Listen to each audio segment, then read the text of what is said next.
આકાશવાણી ભુજ સમાચાર વિરલ રાણા વાંચે છે. પ્રધાનમંત્રી નરેન્દ્ર મોદીને મોરિશિયસનું સર્વોચ્ચ નાગરિક પુરસ્કાર Grand Commander of the Order of the Star and Key of the Indian ઓશનથી સન્માનિત કરવામાં આવ્યા છે. આ સન્માન મેળવનાર તેઓ પહેલા ભારતીય છે. મોરિશિયસ ખાતે ભારતીય સમુદાયને સંબોધતા પ્રધાનમંત્રી મોદીએ કહ્યું કે ભારત અને મોરિશિયસનો ઇતિહાસ સંયુક્ત છે. બંનેના સંબંધ ખૂબ મજબૂત છે. ભારત માટે મોરિશિયસ ઘણું મહત્વ ધરાવે છે. વિધાનસભા ગૃહમાં માર્ગ અને મકાન વિભાગની વર્ષ 2025-26ની 24,705 કરોડ રૂપિયાની અંદાજપત્રીય માંગણીઓ મંજૂર કરવામાં આવી છે. ગૃહમાં મુખ્યમંત્રી વતી માંગણીઓ રજૂ કરતા રાજ્યમંત્રી જગદીશ વિશ્વકર્માએ જણાવ્યું કે માર્ગ અને મકાન વિભાગની માંગણીઓમાં ગત વર્ષની સરખામણીએ 2,542 કરોડ એટલે કે 11.47% જેટલો વધારો કરી આ માંગણીઓ મંજૂર કરવામાં આવી છે. શ્રી વિશ્વકર્માએ કહ્યું, ઉત્તર ગુજરાતનું સૌરાષ્ટ્ર સાથે જોડાણ કરવા ડીસા પીપાવાવ સુધીનો 430 કિલોમીટર લંબાઈના નમો શક્તિ એક્સપ્રેસ વેને 36,120 કરોડ રૂપિયાની અંદાજિત રકમથી વિકસાવાશે. જ્યારે હાઇટ સ્પીડ કોરિડોર પ્રોજેક્ટ અંતર્ગત 1,155 કિલોમીટર લંબાઈના રસ્તાને 10,000 કરોડ રૂપિયાની રકમથી ગરવી Gujarat high speed highway project તરીકે વિકસાવવા પ્રથમ તબક્કામાં 12 રસ્તાનો વિકાસ કરાશે. રાજ્યભરમાં આ વર્ષે જાહેર આરોગ્ય કેન્દ્ર પીએચસી અને સામુદાયિક આરોગ્ય કેન્દ્ર સીએચસી ખાતે વર્ગ 2ના 1,921 તબીબની ભરતી કરાશે.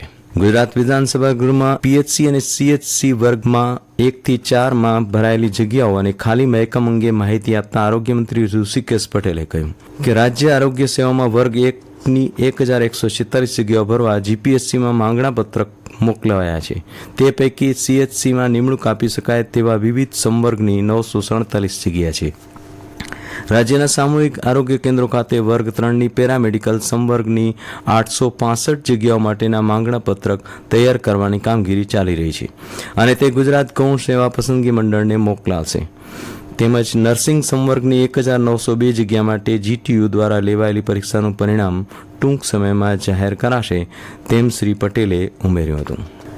માહિતીનો અધિકાર આરટીઆઈ કાયદાનો દુરુપયોગ કરી નિર્દોષ લોકોને છેતરતા લોકો સામે કડક કાર્યવાહી કરાશે. ગુજરાત વિધાનસભા ગૃહમાં અંગે માહિતી આપતા ગૃહ રાજ્યમંત્રી હર્ષ સંઘવીએ જણાવ્યું કે રાજ્યભરમાં આ કાયદાનો દુરુપયોગ કરનારા લોકો સામે 67 ગુના નોંધી કડક કાર્યવાહી કરવામાં આવી છે. આવનારા દિવસોમાં પણ આવા લોકો સામે કડક કાર્યવાહી કરાશે. તેમજ આરટીઆઈ કાયદાનો દુરુપયોગ બિલકુલ ચલાવી નહીં લેવાય તેમ શ્રી સંઘવીએ ઉમેર્યું હતું. શ્રી સંઘવીએ આરટીઆઈના નામે લોકોને છેતરતા નિષ્ણાતો અંગે તાત્કાલિક પોલીસને જાણ કરવા પણ અપીલ કરી હતી. મુખ્યમંત્રી ભૂપેન્દ્ર પટેલના માર્ગદર્શનમાં એસટી નિગમ દ્વારા હોળી તથા ધૂળેટીના તહેવારો દરમિયાન એક્સ્ટ્રા સંચાલન માટે મહત્વનો નિર્ણય લેવાયો છે. ગુજરાત એસટી દ્વારા 1200 જેટલી બસો દ્વારા 7,100થી વધુ ટ્રીપોનું સંચાલન કરી મુસાફરોને વતન મોકલવા આયોજન હાથ ધરાયું છે. ગુજરાતમાં માર્ચ મહિનામાં જ કાળઝાળ ગરમીનો પ્રકોપ શરૂ થઈ ગયો છે. હવામાન વિભાગે રાજ્યના 9 જિલ્લામાં રેડ એલર્ટ જાહેર કર્યું છે. જિલ્લાના મુખ્ય મથક ભુજમાં ગઈકાલે બપોરે મહત્તમ તાપમાન 42.4 ડિગ્રી સુધી પહોંચી ગયું હતું.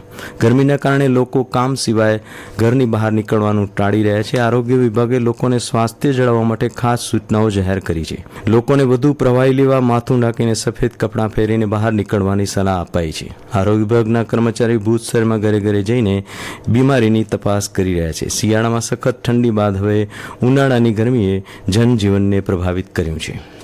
ભુજના સ્મૃતિવન નજીક ગઈકાલે સાંજે બાઇક સવારને ટ્રકે ટક્કર મારતા ઘટના સ્થળ પર જ બાઇક સવાર યુવકનું મોત નીપજ્યું હતું. જ્યારે અન્ય અકસ્માતમાં ગાંધીધામમાં બસ સ્ટોપ પાસે એક્ટિવા ચાલક દંપતીને ટ્રેલરની ટક્કર લાગતા પતિનું ઘટના સ્થળે મૃત્યુ થયું હતું, જ્યારે પત્ની ગંભીર રીતે ઘાયલ થતાં હોસ્પિટલમાં ખસેડાયા હતા. અને આ સાથે સમાચાર બુલેટિન પૂરું થયું. નમસ્કાર.